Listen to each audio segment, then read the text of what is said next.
कि जात धर्म तो सदियों से चला आ रहा है ना। देखिए, तो मैं इस पे कहना चाहूंगी कि जात धर्म आखिर किसने बनाया? किसने बनाया ये? तो वही तो मेरा प्रश्न आपसे, ये आपने बनाया। आपने कहने का मतलब है ये पैट्रियार्कल सोसाइटी है, पितृसत्तात्मक समाज जिसको कहते हैं ना, उसने बनाया। बना तो था हमारा दो जो नेचर ने बनाया, जो प्रकृति ने दिया, वो नर और मादा दिया, ठीक है। उसमें आप ह्यूमन बींग्स के तौर पे ले लें, मेल और फीमेल हैं, आप एनिमल्स के तौर पे ले लें, आप किसी भी चीज़ में ले लें, वो दो लोगों को बनाया गया। उनका एक सर्टेन फंक्शन था जो काफ़ी नेचुरल है, उसमें कोई भी आर्टिफिशियल चीज़ें नहीं हैं। लेकिन हमने क्या बनाया? हमने जाति बनाई, हमने धर्म बनाया, हमने पैट्रियार्कल, उससे भी ऊपर हमने पैट्रियार्कल बनाया। पैट्रियार्कल सोसाइटी में तो फिर तो आपको देश की आधी जनसंख्या के बारे में तो जिक्र ही नहीं है। 50% लोग महिलाएं तो ऐसे ही बाहर हो गई, अब बच गए 50%। अब 50% जो बचे, अब उसको बाइफरकेट कर दो, उसको इस जाति धर्म व्यवस्था और वर्ण के तहत बांट दो।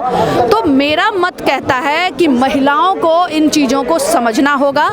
महिलाएं अभी निकली नहीं है, और जिस दिन महिलाएं रोड पे निकलेंगी ना अपने अधिकार के लिए, मैं बता रही हूँ बहुत विकट परिस्थिति होगी।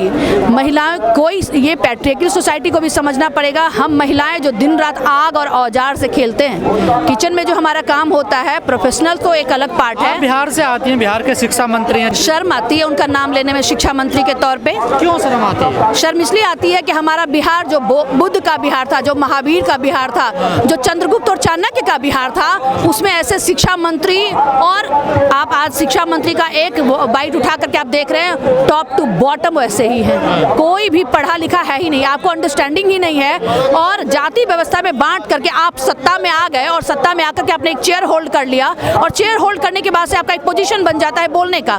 फिर मीडिया आपके सामने माइक लगा रहे हैं, धर्म ग्रंथों ने बांटा। छोड़िए चंद्रशेखर को, हुई Chandrashekhar is nothing for me. I don't consider him my education minister. I come from Bihar, I am educated lady. अगर चंद्रशेखर जैसे जो भी उसके पहले रहे शिक्षा में रहे, शिक्षा व्यवस्था को बिहार में ऐसा ध्वस्त किया गया कि दिल्ली की गलियां ही नहीं, दिल्ली का मुखर्जी नगर ही नहीं, ऑल ओवर इंडिया में आप कहीं पे भी जाए आप देखेंगे कि शिक्षा के लिए हमें बिहार से बाहर निकलना पड़ रहा है। लेकिन वर्ल्ड बैंक के तहत कितना फंड आ रहा है बिहार को, कभी आप इसके बारे में आपने देखा? आप मीडिया वाले लोग हो। कमेंट पे क्या कहेंगी? मैं उसके कमेंट पे I don't consider him my education minister, he is uttering bullshit.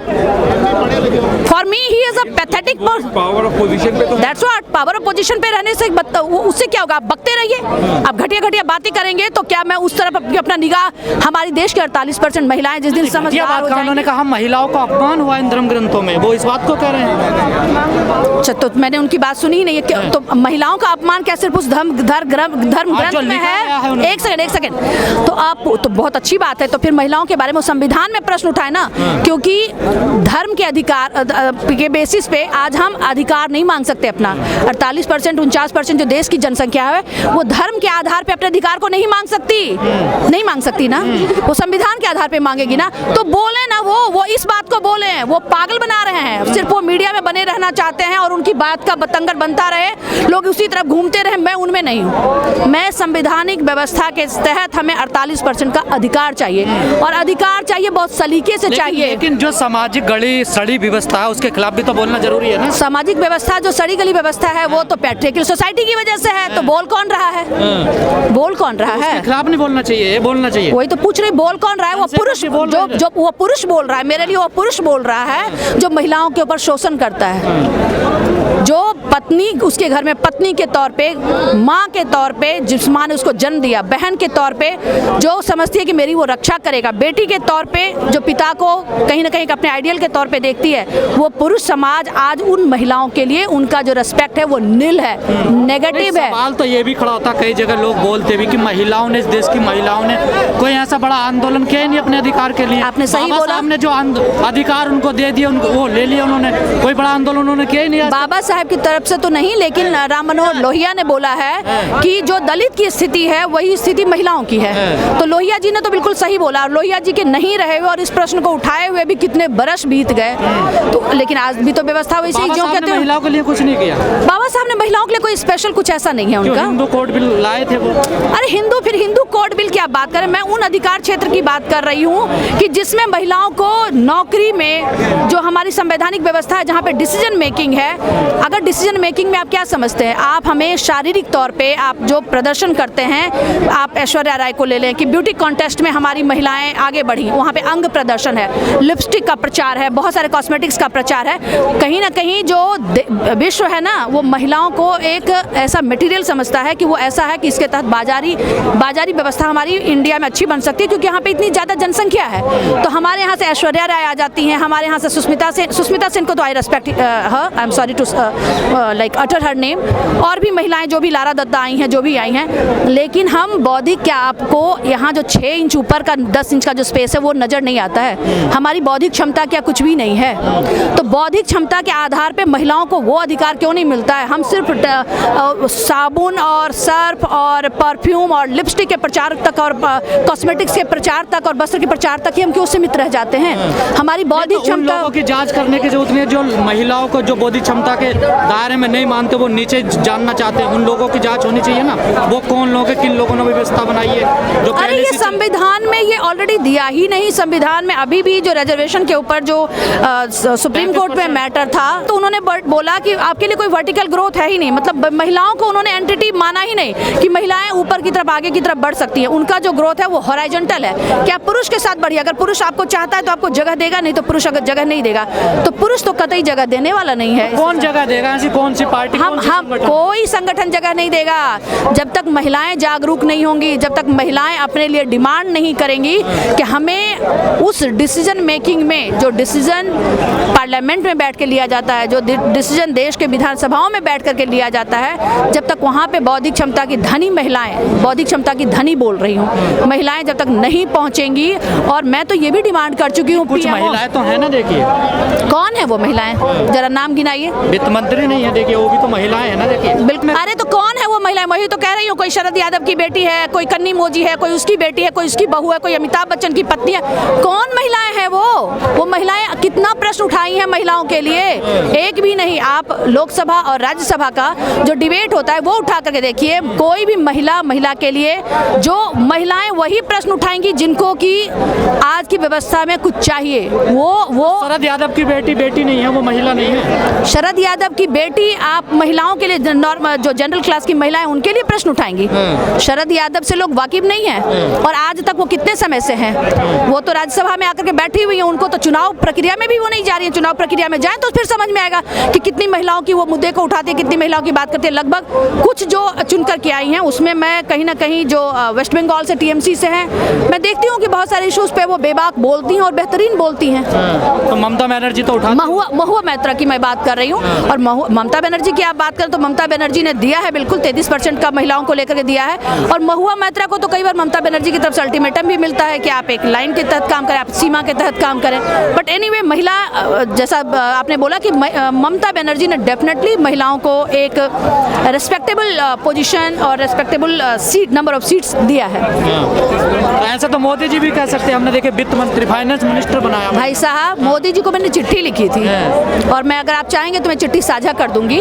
मैंने 8 मार्च को इंटरनेशनल वुमेन्स डे के ऊपर चिट्ठी लिखी थी। उसमें मैंने उनसे पूछा था कि महिलाओं के लिए आपने 33% आरक्षण की बात की थी, लेकिन अभी तक 33% का आरक्षण तो मिला नहीं है। तो आपका जो 25% का ऑलरेडी आरक्षण है और 2011 का सेंसस है आपके पास, तो उतनी महिलाओं को आप आरक्षण दे दीजिए। शेड्यूल कास्ट, शेड्यूल ट्राइब्स की जो 25% का जो आपका आरक्षण, उसमें से 48% महिलाओं को आरक्षण दे दें।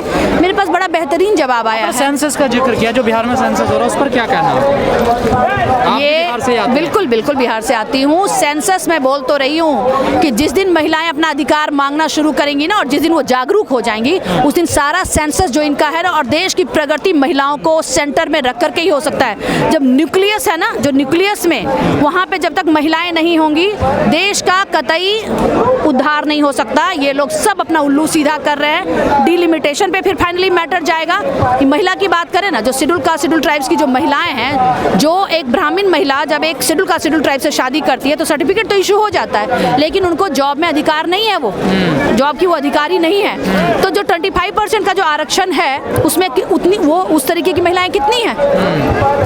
तो पहले वो गवर्नमेंट डेटा वो रिलीज करे। आपको मैं बता दूं कि आज के समय में गवर्नमेंट के पास, सेंट्रल गवर्नमेंट या स्टेट गवर्नमेंट के पास कोई डेटा ही नहीं है जिसके तहत ये बताया जाए कि महिलाओं के नाम पे कितनी जमीन है पूरे देश के अंदर। तो हम तो बेचारे हैं। आप दलित, सवर्ण, इन सब बातों को छोड़िए, सिर्फ नेचुरल जो प्रकृति ने दिया है वो महिला और पुरुष दिया है। और ये लड़ाई जो होनी चाहिए, मैं लड़ाई भी नहीं कहूँगी, क्योंकि महिलाएं और पुरुष में जब लड़ाई होगा तो हर घर बर्बाद होगा।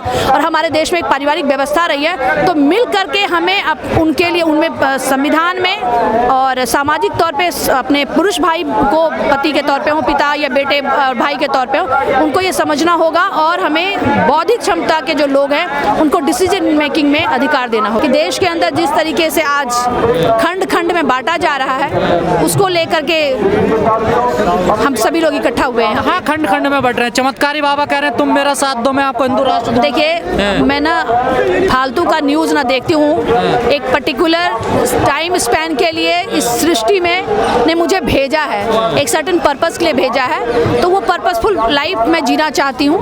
हमारा इश्यूज कुछ और है आज के समय में। वो बाबा की आप बात करें और दादी की बात करें, पर राष्ट्रीय मुद्दा वही बना हुआ ना टीवी पर। देखिए नैरेटिव आप कुछ भी बना दें, कुछ भी चला दें, लेकिन जमीनी स्तर का जो मुद्दा है, मैं जो काम कर रही हूँ, मैं पंचायत में काम कर रही हूँ। देश की 70% जनसंख्या गाँव में रहती है। मैं बिहार से आती हूँ, बिहार में 90% जनसंख्या गाँव में रहती है। और पंचायती राज सिस्टम जो बनाया गया, तीन जो हमारा स्ट्रक्चर है, फेडरल स्ट्रक्चर है, एक सेंटर है, एक स्टेट है और एक पंचायत है, पंचायती राज है, वो 1992 में पारित हुआ है। और उसको लेकर के जो सेंट्रल गवर्नमेंट ने पावर जो रखा अपना, और अपना कुछ रखा और जो स्टेट के ऊपर डाल दिया कि स्टेट जैसे चाहे अपने तरीके से उसको इम्प्लीमेंट करेगी।